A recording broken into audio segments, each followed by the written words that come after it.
emailed like 3 professors. I don't know. Reach out to like the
yeah.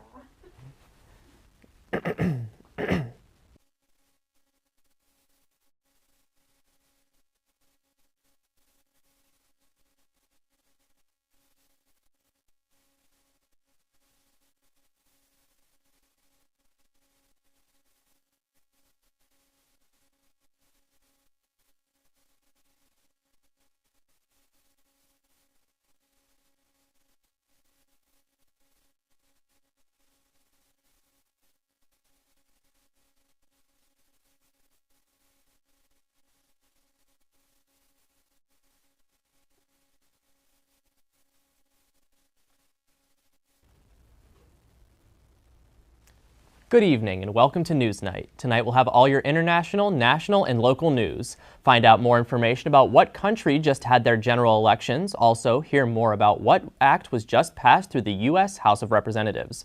Lastly, get your local Pittsburgh news as well as your weekly weather forecast. All this and more coming up on NewsNight.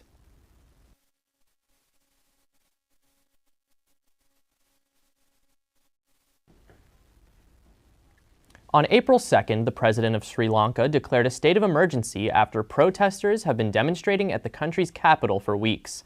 This order gives the government purview to clear protesters and imprison suspects without a warrant. The unrest in Sri Lanka comes as the country experiences a far-reaching economic crisis. In just the past month, the Sri Lankan rupee has lost 70% of its value.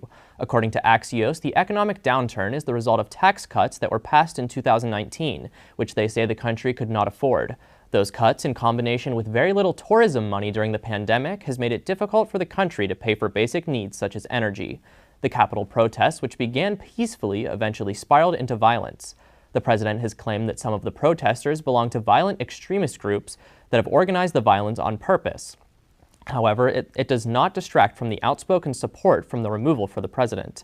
As a concession to the demonstrators, 26 of the president's cabinet members have resigned and have been replaced with members of the opposition parties.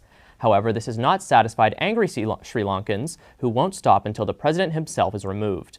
As a means of getting out of the economic pit, the Sri Lankan government is seeking aid from China and India, and it is also requesting a loan from the International Monetary Fund. The president has not yet indicated that he has plans to resign. Hungary's leader, Viktor Orban, has officially won his fourth consecutive term after a landslide victory with 53% of the votes. This comes after his pledges against the European Union, Ukraine's President Vladimir Zelensky, and against liberalism. Orban has been an avid supporter of Putin, with Putin even congratulating Orban on his victory, and has failed to condemn Russia's invasion of Ukraine, even calling Ukraine's president an opponent of the campaign. Along with Orban's victory, Orban also managed to capture two-thirds majority in parliament, 133 seats out of 129.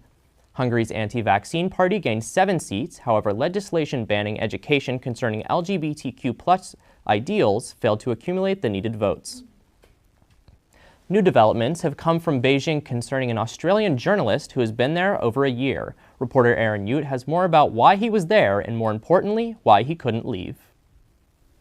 Almost 20 months after being detained in Beijing, an Australian journalist who worked for China's global television network stood trial behind closed doors on last Thursday, accused of sending state secrets abroad. The Chinese authorities have not yet released the details of their allegations against the journalist Chang Li, nor have her lawyers or her family disclosed any specifics. Australia's ambassador of China, Graham Fletcher, was not allowed to attend Chang's trial at the No. 2 People's Court in Beijing. Fletcher said in a statement, quote, "We have no confidence in the validity of the process is which conducted in secret," end quote. Court officials cited Chinese restrictions on access to proceedings involving national security, but Fletcher said Australia's consular agreement with China should allow diplomats to attend any trial of an Australian national.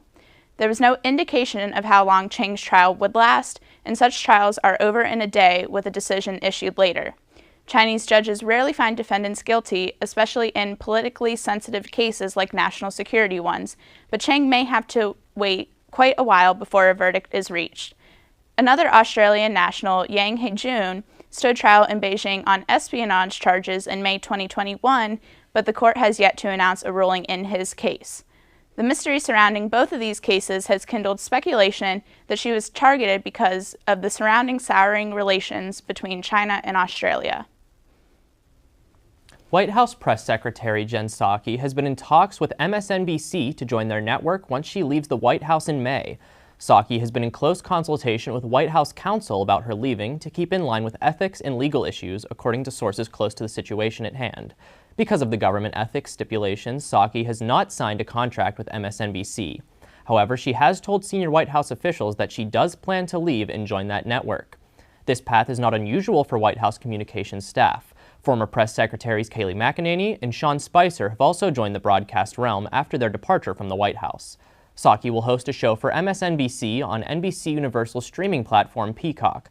Psaki had other sources interested in signing her, but she is reaching her finalized deal with MSNBC. Coming up after the break, hear your national news, like what actor is facing a challenging diagnosis and what that means for his career. Also, more details on a scary story that unfolded mid-air. Stay tuned, we'll be right back.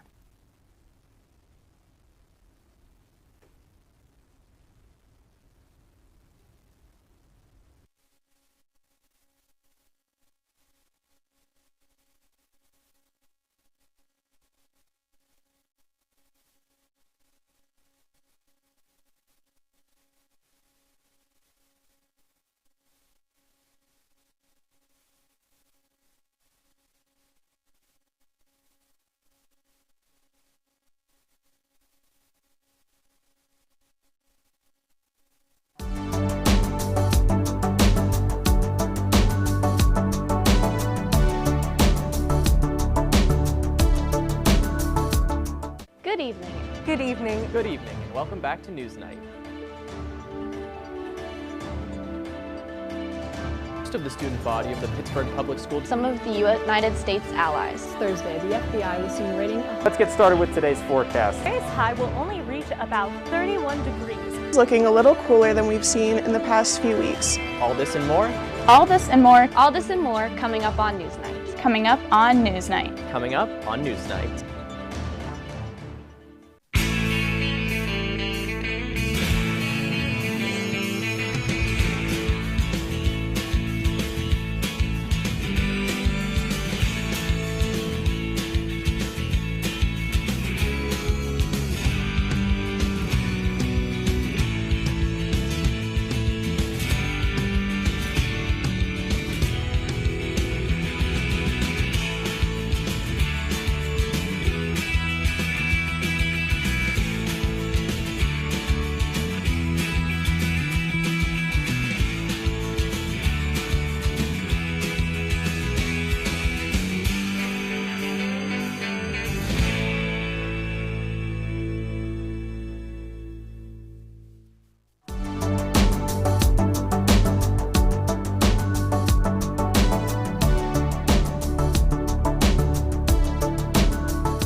On Monday, April 5th, NASA postponed their Artemis 1 rocket test for the second time. The test was set to begin on Sunday, however, malfunctioning fan hardware prevented the technicians from moving forward. Once that was resolved, a venting issue on Monday is what led the crew to stop fueling the vessel for the time being. The rocket was in the process of what is known as a wet dress rehearsal, in which NASA technicians run through a rehearsal of the entire process of launching a rocket into space, except for the crucial ignition step. The successful test would then determine when to run the actual launch of Artemis 1. Artemis 1 will be the first step in NASA's plans to send humans back to the moon. When the rocket launches in June, it is set to soar past the moon before returning to Earth. After that test mission, Artemis 2 will launch with an actual crew, making it the first time NASA will send a lunar lander to the moon since 1972. That mission is expected to launch in May of 2024. However, that mission could not go forward without the critical data gathered in Artemis 1. According to NASA, this mission is, quote, the first in a series of increasingly complex missions that will enable human exploration to the moon and Mars. But first, the rocket has to get off the launch pad, and as of April 5th, NASA has not yet announced when it will perform the next wet dress rehearsal. On Thursday, March 31st, a Delta Airlines flight from Salt Lake City, Utah to Washington, D.C. made an unexpected landing in Denver, Colorado. The crew announced to the passengers that there would be a diversion to Denver 90 minutes into the flight after the cockpit windshield shattered. The crew repeatedly reminded the passengers to stay calm before landing routinely at the Denver International Airport. Delta spokesperson Melissa Long called the incident a maintenance issue mid-flight, with no further explanation on why or how the windshield began to crack. The passengers were boarded onto another flight to Washington, D.C. from Denver as soon as possible. Bruce Willis, an actor that stars in movies like Die Hard and The Sixth Sense, has just publicly announced that he has been struggling with a rare nervous system disorder called aphasia. Alex Zonheiser has more on the story. Famous actor Bruce Willis is suffering from a medical condition that is affecting his cognitive abilities, his family shared on Wednesday, March 30th. He will be stepping away from his acting as a result. The illness is called aphasia, and according to the National Aphasia Association, it is, quote, a disorder that can impair language by impacting the production or comprehension of speech and the ability to read or write, end quote. It can be caused by a stroke, head injury, or a brain tumor or disease, and particularly affects the older population. The association explains that its severity can vary and it can, quote, be so severe as to make communication with the patient almost impossible, or it can be very mild, end quote. A post on his daughter Rumer's Instagram account read, quote, as a result of this and with much consideration, Bruce is stepping away from the career that has meant so much to him. This is a really challenging time for our family, and we are so appreciative of your continued love, compassion, and support, end quote. His family didn't specify when or how he had been diagnosed with the disease, but they wanted to bring his fans in because of how much they mean to him. They said in the post, quote, as Bruce always says, live it up, and together we plan to do just that, end quote. Sadly, the body of a missing woman has been found in Nevada. The investigators found the body after following a tip they received. Aaron Ute has more on the story. A body discovered in a remote gravesite in Nevada was identified Wednesday as a woman who vanished from a Walmart parking lot earlier this month, authorities said. The Sheriff's County office in Churchill and Lyon said in a joint statement that the body of Naomi Iron, 18, was found after a tip led investigators to the area of East Reno. Her body was found last Tuesday, March 29th, and the Washoe County Medical Examiner confirmed her identity the following day. The statement said, quote, "We would like to extend our sympathy and condolences to the Iron family and thank all the volunteers for their hard work in trying to find Naomi and bring closure to the family," end quote. Earlier last Wednesday, Troy Driver, 41, appeared at a bail hearing on charges of first-degree kidnapping in Iron's disappearance. In a criminal complaint, prosecutors allege that Driver abducted Iron on March 15th with, quote, "the purpose of committing sexual assault and/or the purpose of killing her." Driver, who was being held at $750,000 in bail, has not yet been charged with additional crimes. On Friday, April 1st, 2022, the United States House of Representatives voted to decriminalize cannabis at the federal level. What got passed was the Marijuana Opportunity Reinvestment and Expungement Act, or the MORE Act, which acknowledged that the legal marijuana industry would be more beneficial economically than leaving it as a controlled substance. It cited that 47 states have challenged their laws regarding the substance, and 37 states, the District of Columbia, Puerto Rico, Guam, and the U.S. Virgin Islands have all adopted laws that allow legal access to cannabis.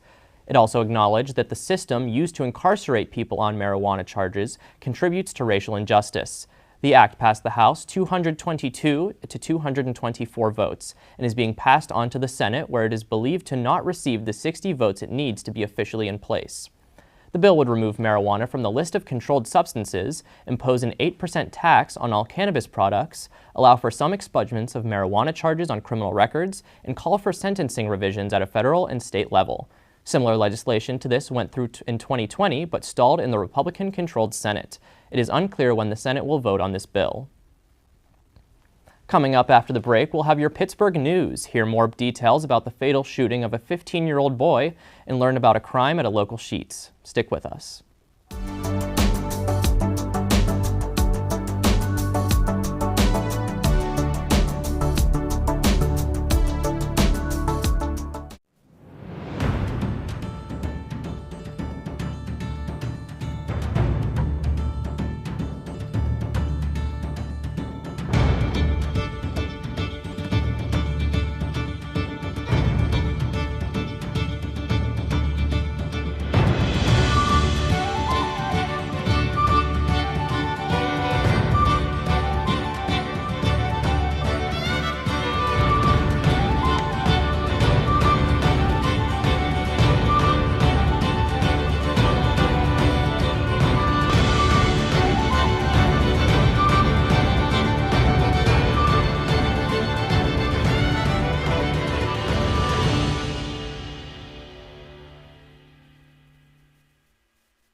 The University of Pittsburgh library system has recently uncovered a lost film by Night of the Living Dead director George Romero.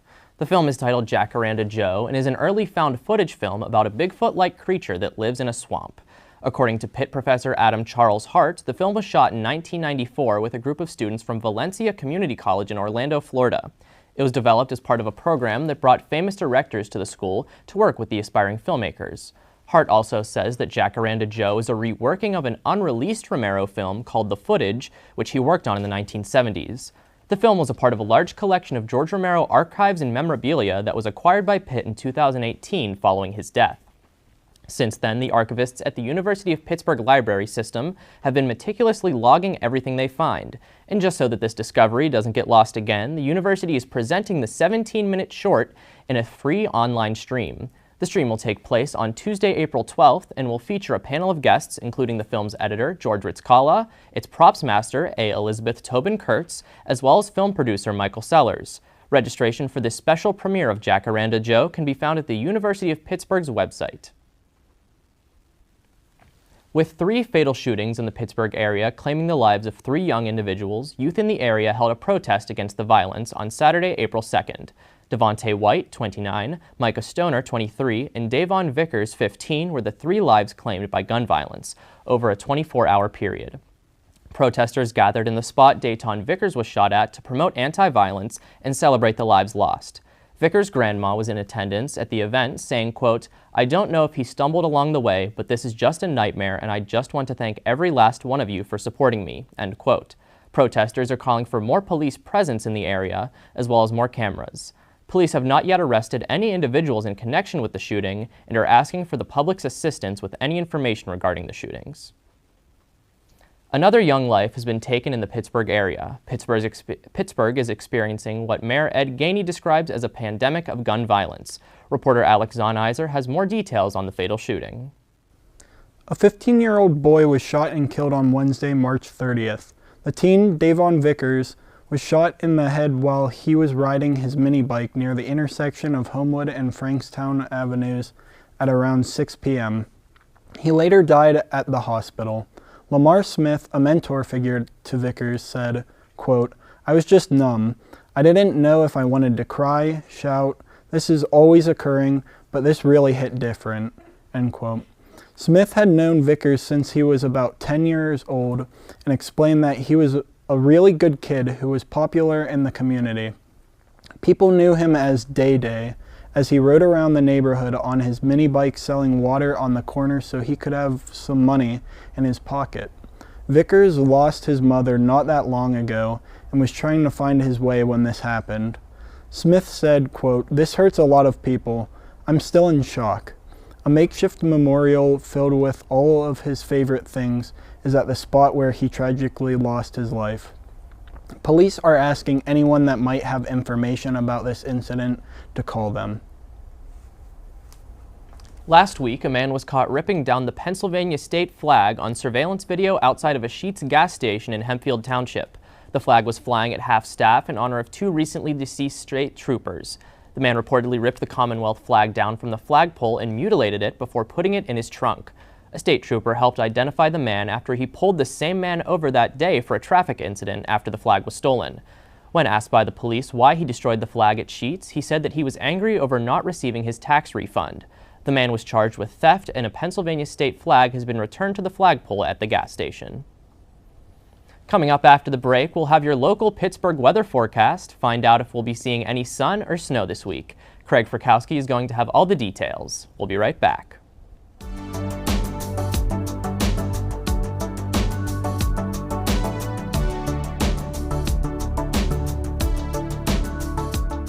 Good evening. Good evening. Good evening, and welcome back to NewsNight. Most of the student body of the Pittsburgh Public School. Some of the United States allies. Thursday, the FBI was seen raiding. Let's get started with today's forecast. Today's high will only reach about 31 degrees. It's looking a little cooler than we've seen in the past few weeks. All this and more, All this and more All this and more coming up on NewsNight. coming up on NewsNight. coming up on NewsNight.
Pittsburgh weather has been keeping everyone on their toes recently. From sunshine and warm days to thunderstorms and snow, we've seen it all in the past couple of weeks. Craig Frykowski has the forecast for this week. Thanks, Nick. As usual, let's start with tomorrow's weather forecast. Tomorrow's looking to be pretty rainy with a 55% chance of rain in the morning. The high for the day will be 59 degrees. The temperature will fall to a chilly 38 in the evening. There will be a light rain shower later in the evening, but they will quickly pass. Thankfully, it won't be cold enough to be getting any snow or sleet during the night. Overnight, the showers will continue into Friday morning as we look at this week's forecast. Snow and rain are a coming theme. Starting Friday, there is a winter cast in the Pittsburgh area. There will be little to no accumulation, but over the weekend, there is around an 80% chance of rain each day. In the next week, the rain will clear. Then Tuesday and Wednesday will reach the low 70s. Monday and Tuesday, we will get to see a little sun, but the skies will still be partly cloudy. That's all I have for you this week in Pittsburgh weather. Bundle up, but also break out that tank top. Back to you, Nick. Thank you for tuning in to this episode of NewsNight. If you want to see more, check out our social media pages on both Facebook and Instagram at UView Television. You can also check out clips of our shows on the CW Pittsburgh live on Saturdays. I'm Nick Konopka, and from everyone here at NewsNight, thank you for watching and have a great evening.